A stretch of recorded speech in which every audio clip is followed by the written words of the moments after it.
Assalamualaikum warahmatullahi wabarakatuh. Jumpa lagi di channel Colovers. Kita akan melanjutkan kepada jilid 8 Sepasang Pedang Iblis. Sebelumnya di jilid ke-7 bahwasanya Bun Beng itu diangkat menjadi keluarga sekumpulan babun atau kera-kera besar tersebut dan harus bisa beradaptasi dengan kehidupan sekumpulan babun tersebut. Baik, kita mulai, yaitu di lokasi pertama adalah pegunungan di muara Sungai Huangho. Tokoh-tokoh yang ada adalah Bun Beng, kemudian yang kedua adalah pimpinan dari 11 pejuang, yaitu Ciu Toan. Tidak terasa sudah 6 bulan Bun Beng dengan telanjang bulat hidup di lingkungan babun tersebut. Sehingga tubuhnya sudah kebal karena kondisi alam. Saat ini adalah musim dingin yang mana ada sebuah kebiasaan dari sekelompok babon tersebut untuk berendam di air panas yang dikeluarkan oleh perut gunung tersebut. Nah, tersebutlah di sana penjaga tua dengan pakaian seperti pendeta duduk di atas kursi batu, dan di sebelahnya ada kotak yang berisi pedang dan kitab Sampo Cinkeng. Nah, babon tua itu dengan pakaian yang khas, yang lain daripada yang lain, babon yang lain. Nah, Bun Beng tidak tahu bahwa di tangannya itu adalah sebuah kitab rahasia yang amat hebat.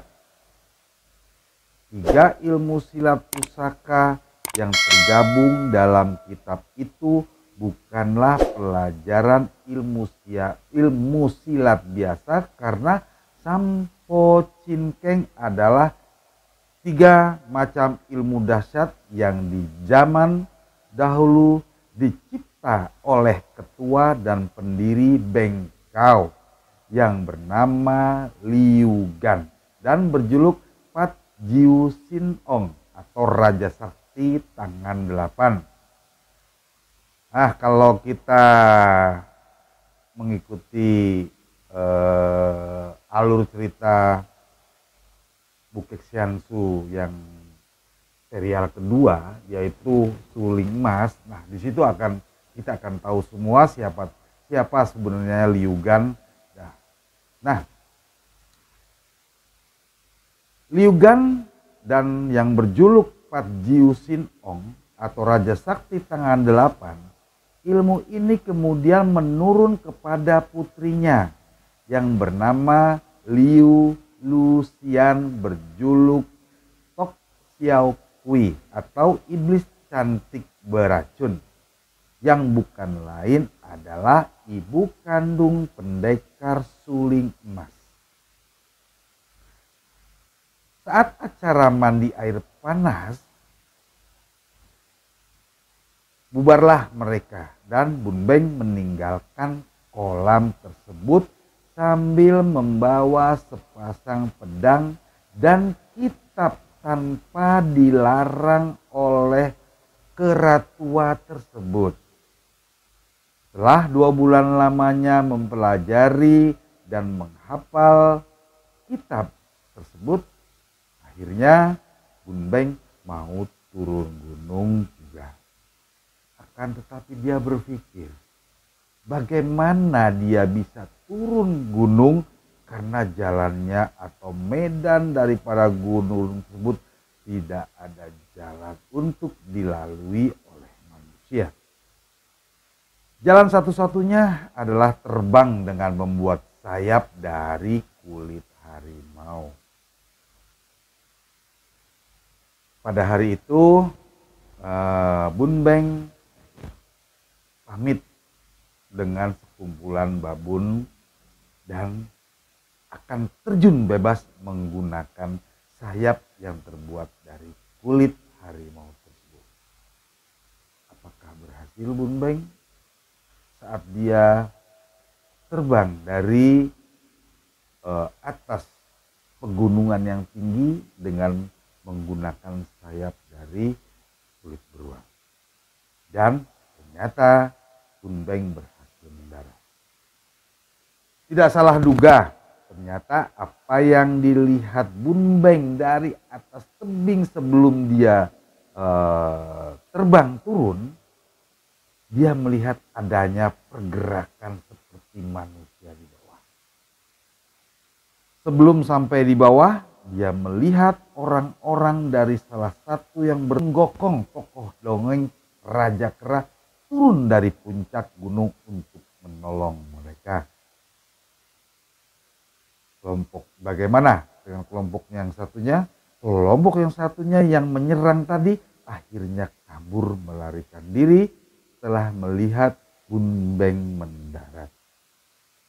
Dan kelompok satunya lagi langsung menyembah dengan berlutut. Tapi Bun Beng menjelaskan bahwa dirinya bukan Sun Gokong. Akhirnya tahulah Bun Beng bahwasanya kelompok itu terdiri dari 19 orang yang dipimpin oleh Ciu Toan. Adalah para pejuang yang tersisa yang melarikan diri setelah kabur bertempur dengan pasukan Manchu. Saat Bun Beng mendarat di tempat tadi, mereka sedang bertarung dengan para tokoh Tian Liong Pang yang Bun Beng tahu saat tiba di muara Sungai Huangho sebelum Bun Beng tercebur ke putaran air yang ada di muara tersebut. Yang akhirnya dia sampai di tempat sekelompok babunnya. Pada suatu hari 19 orang tersebut berpamitan kepada Bun Beng untuk mencari akar obat di hutan dan tidak memperbolehkan Bun Beng ikut serta dengan alasan yang tidak disampaikan. Bun Beng pun penasaran karena hari yang dijanjikan 19 orang itu pun tidak kembali. Maka Bun Beng menyusul mencarinya. Tidak disangkanya mereka berjumpa dengan pandangan yang sukar dipercaya. Ternyata 19 orang yang mencari akar obat dipaksa oleh anak laki penunggang burung Raja Wali untuk dibawa ke Pulau Neraka. Akar obat tersebut karena tidak memenuhi kebutuhan akar obat, maka pimpinan 19 orang itu yaitu Ciu Toan membunuh diri dengan terpaksa untuk menyelamatkan 18 anggotanya. Diam-diam Bun Beng menyembunyikan sepasang pedangnya ke dalam sebuah gua kecil yang tidak dipakai. Menutup gua dengan batu dan menanam rumput alang-alang di depannya. Kitab Sampo Chin Keng yang sudah ia hafal di luar kepala isinya itu dibakarnya. Semua ini ia lakukan tanpa sepengetahuan 18 orang itu yang kini sibuk mengumpulkan lagi 10 keranjang akar dan daun obat yang sebelum waktu penyetoran tiba agar tidak jatuh korban lagi di antara mereka. Maka 3 bulan kemudian saat 18 orang itu memenuhi permintaan anak Pulau Neraka untuk mengumpulkan akar obat, maka Bun Beng bersembunyi dalam keranjang, salah satu keranjang yang berisi akar obat itu untuk bisa dibawa ke Pulau Neraka. Dalam perjalanan ke Pulau Neraka, Gunbeng mendengar berisik di angkasa, dan setelah dilihat ternyata ada burung Garuda yang ia tahu mirip dengan Garuda yang ditunggangi Sumahan. Ternyata burung Garuda itu ditunggangi oleh anak perempuan seusianya. Bertempurlah Garuda dan Raja Wali dengan sengit. Gunbeng pun tidak disangka berteriak kalau anak laki-laki penunggang Raja Wali itu dari Pulau Neraka yang disangka oleh penunggang Garuda adalah anak buah Tian Liong Pan. Dalam pertempuran tersebut akhirnya Raja Wali kalah dan keranjang yang berisi Gunbeng terlepas jatuh dengan cepatnya sehingga Garuda atau burung Garuda tidak dapat menangkapnya. Kemudian bagaimanakah nasib Gunbeng selanjutnya? Mari kita cari tahu siapa dan bagaimana burung Garuda tersebut sampai bertarung dengan Raja Wali. Nah, itulah cuplikan jilid ke-8 dari Sepasang Pedang Iblis yang intinya adalah setelah Gunbeng dihisap oleh pusaran air, kemudian dia masuk ke dalam kelompok babun, kemudian dia mendapatkan atau dibiarkannya dia mengambil sepasang pedang tersebut, kemudian dia mendapatkan kitab dan diperbolehkan oleh kelompok itu. Kemudian Gunbeng berusaha untuk keluar dari tempat tersebut dengan cara dia terbang dari puncak bukit atau puncak gunung dengan menggunakan sayap dari kulit harimau yang pernah ia bunuhnya.